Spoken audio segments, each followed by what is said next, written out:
So we're on page 34. This first one, we just have two different lines. Again, I'm going to start negative 2x minus 1. I'm going to graph it just kind of lightly because they're not going to want it for the whole place.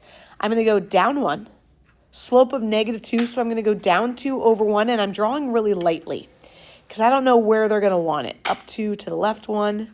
They only want this graph when my x values are less than 2. And look at this little strategy that you could use. Check this out. You could go, oh, if it's less than, it means shade to the left. You see that, Thomas? I feel like this might help you.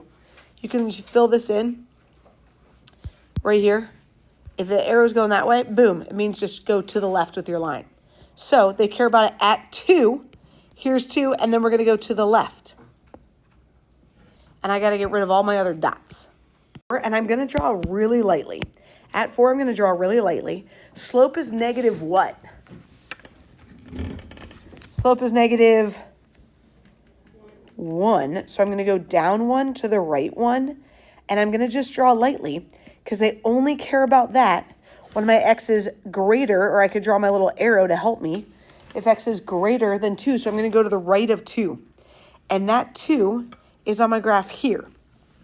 So I'm going to start at 2 and I'm going to go to the right. Should I put a open or closed circle there? Open it up. Boop. And a little tip for the trade, if at any point you draw a vertical line through your graph, it should only go through the graph once. Boom, hits it once. Boom, hits it once. Boom, hits it once. Hits it once. Hits it once, because it has to be a function. Us putting these together have to be a function. So if a vertical line went through a graph twice, we'd know we made a mistake.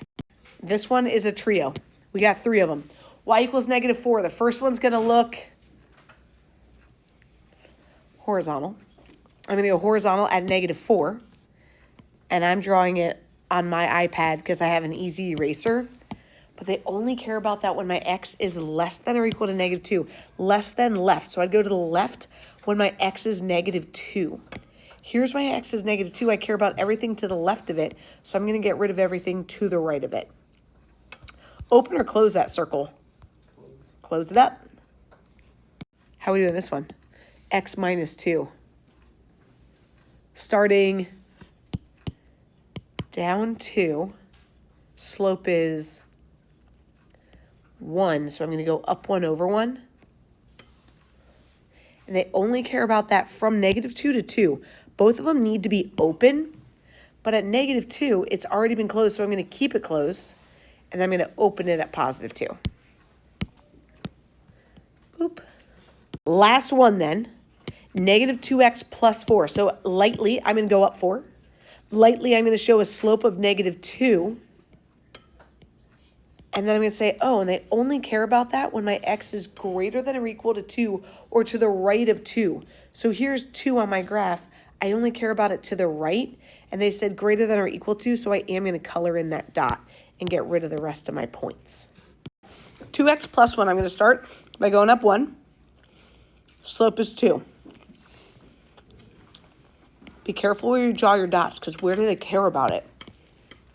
They only care about these dots when x is less than or to the left of 0. So here is 0. They only care about it to the left. So I'm going to go ahead and connect those from 0 and to the left and get rid of my other dots. Should I have made that an open or a closed circle at 0? Open it up, right? 2x minus 1, I'm going to start by going down 1. Slope is up 2 over 1. And they only care about those x values or that graph as my x values are greater than 0. So I'm going to go to the right. And they say greater than or equal to 0. So I'm going to keep that colored in. This one just has 2 equations or 2 lines. And just be careful. The only reason I put these points on there is to help you count the slope. But this is really just one line, and then this is really just another line. The points don't break it up. They just help you count the slope. What would you say this red line's y-intercept is?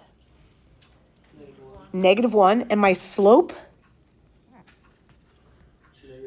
Yeah, negative 2 over 1. So I'd say negative 2x minus 1.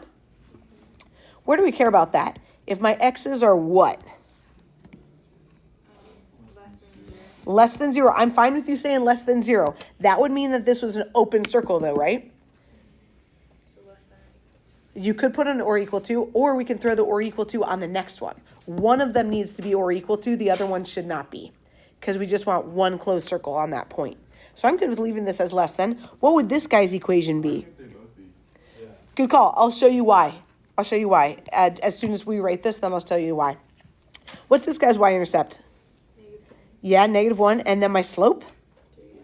Up 3 over 1. So we're going to say 3x minus 1. And then I'm going to say my x's would be greater than or equal to here. If we threw an or equal to on both of them, then it would be like a dot on top of a dot. And that would mean that we no longer have a function, because a vertical line would go through that point kind of twice, because there are two x values there. So we need only one of these to be or equal to, just to make sure it's still a function. Either one, doesn't matter, just only one, which is quite high maintenance. Okay, cool. Last thing, this is a lot of words. This is basically if a diabetic taking their insulin, this is what happens to their blood sugar levels over time. And it says f of t represents the blood sugar level at time t equals after the time of the injection. If a patient takes insulin at 6 a.m., this is important. 6 a.m. is when they inject the first time. Find the blood sugar levels at each of the following times. What would 7 a.m. be in terms of t if we started at 6 a.m.? 7 a.m. would be, what did you say, Ben? Exactly, 1 hour past. So this is when t is 1. Would I want to plug that into the first, second, third, or fourth if t is 1? The first one, because t would be between 0 and 3. So if I plugged in a 1 here, 40 times 1 plus 100, what would be my blood sugar level? 140, good job. 11 a.m. would be how many hours after my injection? 5 hours, because 11 is 5 hours after 6. So I'm going to say at t is 5. Which one would I plug it into then? Second one. Can I plug a 5 in there? No, my blood sugar level is just going to be a straight up 220 that entire time. 3 p.m. is how long after 6 a.m.? 9 hours. So at t is 9. 9 fits between 8 and 10. Negative 80 times 9 plus 860. Positive 140, is that right? And lastly, 5 p.m. is 11 hours after 6 a.m. And 11 fits between 10 and 24. Whew! My blood sugar level is going to be straight up 60 that entire time. All right, y equals 4. What's that going to look like? Y equals 4 is a straight old horizontal line. Where do they care about that? Yeah, to the left of negative 2 and to the right of positive 2. Am I right? And I'm going to put dots on both of those. What does x squared look like? It's a good old parabola, right? So what is 0 squared? If x was 0, what's 0 squared? 0, so we got the point 0, 0. If x was 1, what's 1 squared? 1. If x was 2, what's 2 squared? 4. Negative 1 squared? Negative 1 times negative 1? Negative times negative is a positive. So you guys, the parabola is going to look just like this nice little U. It might look spiky if you don't give it a nice little curve. But that's what we're dealing with there.